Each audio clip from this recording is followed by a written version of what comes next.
Hello Commanders, welcome to the command table. My name is Matt, and I'm going to be showing you my first attempts on Volcanus on multiple star ratings. Before we get into that though, if you'd please be so kind as to like, subscribe, and if you want notifications when I drop new videos, be sure to hit that notification bell. Also, if you have any questions or comments, please feel free to leave those below. We're working our way towards 1,000 subscribers, so if you'd please subscribe, that would be tremendously helpful for me. Also, if you want to see the most current strategy that we're working on, we'll have multiple builds in progress, and we update them over the course of the next 2 days. So hop on our Discord server, the link will be in the description, and you can see possibly ways to save even more elixirs and keys as time goes on. So let's go ahead and dive right in. This is the build that I did. I saw Bazoo post his build on the Battle Legion Discord server, so I almost mirrored it exactly. The only thing that I did was I dropped the entangling roots and put in another crystal spire, and it works. It works. There's very stable build, so no complaints here. I did make a tweak. We'll just kind of skip ahead since it takes forever. Sufficient damage to get the boss down, and it depends on the Frost Wizard to freeze the boss as well as the Monster Hunter. Those are the only two sources of freeze outside of the artifact, the Pendant of Everlasting Winter. For this one, I dropped a Crystal Spire and I put in some Hammer Throwers, and it worked alright as well.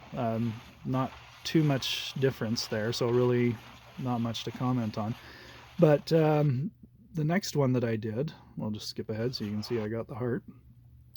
I learned that you do not need a Frost Wizard. What I did is I took my 2 Chaos Archers and I put the Freeze Power Stone on those. So we get a lot more damage. My Monster Hunter ends up going down in the process, but it ends up not being a deal breaker. The Stormcaller seems to tank everything. But now you'll see that the Chaos Archers, since they have a much slower attack speed, they have a very high percentage to apply freeze. So since I've got, at least 3 of them up, there's going to be a steady freeze going all the time. I had a couple of blips, as you'll see later on, where the Chaos Archers just keep walking forward to hit the stuff in the back, and they leave the protection of the Barrier Monk, and I lose a lot of them. So that can be a problem with this particular strategy, so you may be safer going with the Frost Wizard, but it worked well enough for me. And again, that Monster Hunter, it is crucial in the initial phase because you've got all those archers, but once most of that ranged goes down, then you should be all right. So this will show you the stats. I'll just go through here, show you the modifiers. Elixirs, we're using accuracy and regen. And then as for our artifacts, we've got Standard of the Ancient Defender, Ring of Unity, and Pendant of Everlasting Winter. You really don't need the Pendant of Everlasting Winter. You could switch that out for the Spear of Cataclysm to help you clear faster if you want. The Power Stones, the vast majority... Oh, I guess I put it on my archers too, the Freeze Power Stone. So the Chaos Archers and the regular Archers have freeze, and then everything else pretty much has reload and damage. The Monster Hunter, I think, had protection, and I put slow on the Monster Hunter because it was running too fast into the Thorn Guards and it ended up killing itself. So that's why we switched that out. So instead of double protection, we've got protection and slow. And that seems to work better as well. Oh, there went my Stormcaller. But yeah, I mean, you can still lose a few things here and there, and it's not a big deal because you're going to have tons of freeze between all of your archers. And you'll notice that Ember Fiend in the back, on one of my first attempts that we showed, it sat there and kept hitting everything. But now that I've got the Chaos Archers in there, they proceed toward the back and kill it because they attack random things on the map. So Chaos Archers are pretty handy, plus they also have a much higher percentage of applying freeze because of their slower attack speed. So we'll go ahead and skip through the rest of this. That pretty much explains the rest of that. We'll show you my failed attempt on my second profile. So this is also SR15, but much lower unit levels. I tried to do the exact same thing, but it didn't go quite as well. And I think part of the reason is that all my Chaos Archers keep walking forward. Oh, and I got Reno in there. R31NO, or whatever his name is. But yeah, just having that Stormcaller, you'd end up clearing everything down here on the bottom. And that's all still here because I didn't have anything to come after it. That also forced the Chaos Archers to walk down that way to try and get them, leaving the safety of the Barrier Monk. So that's something to be cognizant of. We'll go ahead and skip through because this is a fail. There we go. Then we tried again and flopped again. So we thought we'd put the... I thought I'd put the Stormcaller back in, and it still didn't end up working the way that I'd hoped. I think I could stand to have some higher unit levels on the Stormcaller and the Celestial Spear. But, you know, it's alright. We see how things work with different unit levels. Not everybody has the kind of unit levels my first profile does. Okay, so we'll go ahead and skip through the rest of that. Now, I did switch from the ranged build to a melee swarm. So for SR15, this is, I think, Enifant posted his build on the TCT Discord, and this is very comparable to that. It's very similar to what Maylock posted several raids back for Volcanus, that using the 2 Blessed Bomb bots in the back. Apologize for the noise in the background. Grandma's chasing my boy. So we have a very solid, very stable melee swarm build. Not sure if I could probably get away without the power elixir, but anyway, sorry for all the stomping. Anyway, let's go ahead and skip forward. So here's the stats for my swarm build. Okay, there we go. I've got double freeze on the Wraith, so I'm not using the Frost Knights, we're just using freeze. And that way I can have more Wraiths involved. It's really not that big of a deal. You can drop a group of Wraiths or a group of ABs or something and put your Frost Knights right up front and they'll get the job done. But this seems to be working okay.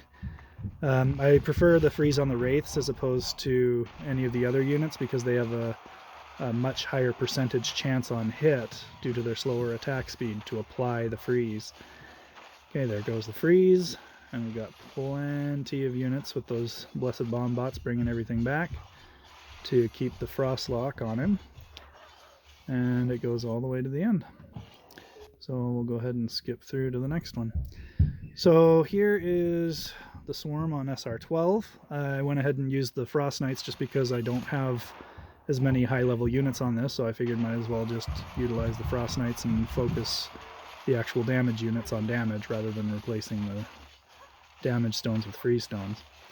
So there we go. Very stable, very dependable, and gets the job done. Alright, let's move ahead. Okay, so here is my second SR12 profile. So we've got another one of the TCT clans moving up. They're on SR12 now. And I tried this out, and it actually does pretty decent, but there's a few tweaks that I needed to make to it to make it a little more stable. The one thing is that the Barrier Monk ends up stuck in the way back, and some of the units get stuck, like that Chaos Archer, getting stuck behind the Crystal Spires. So I think this one actually ends up failing. Yeah, we don't quite get all the way. But I reworked it, and we added the Stormcaller, and then I've got an even better setup after this one, because I don't think this one went as well as I'd hoped either. So, yeah, still a little dicey with this one trying to get in there. And again, the Barrier Monk just doesn't cover those Chaos Archers, and those are the ones that have the freeze on them. So, I mean, we still make progress and everything, but could have been a lot better. The Chaos Archers leave the protection of the Barrier Monk, and the Ember Fiend ends up taking out most of them, which means I'm down to my Monster Hunter and two Chaos Archers with Freeze to try and keep them frost locked. So it does cap it off, but obviously there's a lot that could be done to improve that, which I do here. So here I split the crystal spires so that there's a path in between them and it's less likely to stall any units. We've got 2 more crystal spires back in, which helps to clear up a lot of that initial stuff a lot faster. And then the barrier monk follows the stormcaller forward, which helps a lot to protect all those units. So here we end up losing our Monster Hunter, but it's not a big deal because we've got plenty of Chaos Archers left to kill those back ranged units and to keep the boss frozen. And again, the Chaos Archers have the Freeze Power Stone, which is why they're able to freeze him. If you're watching this in the future where there's no Freeze Power Stone, then you'll have to go back to either using Frost Knights or Frost Wizard. But for today, it's working pretty darn good. So there's a one-shot. Again, I like those crystal spires. They just clear so much faster because they don't miss like archers will miss. Okay, as for SR9, it was kind of ugly. My unit levels are just not there. Nothing really above level 50, so this one was kind of embarrassing. I got my level 19 Monster Hunter up there and he just gets shredded to bits. It just, yeah, so don't do that. The swarm that I tried, I just don't have, again, the unit levels to really push. Perhaps if I had used a 3rd elixir, it might have been a little better, but you can see that it's just taken way too long to clear those frontline units.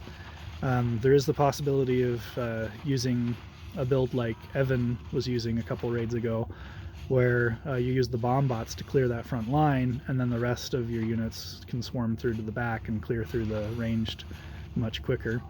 But anyway, I don't have Primal Warhorn on that account either. So anyway, that's my attempts for today. Hopefully that helps everybody. Again, please join the Discord server if you want to see the most current iterations of these builds and possibly ways to save even more elixirs. So thank you for watching. Again, please do like and subscribe. We're working our way towards 1,000 subscribers. We want to hit that mile marker. So thank you for watching. We'll have more content for you soon.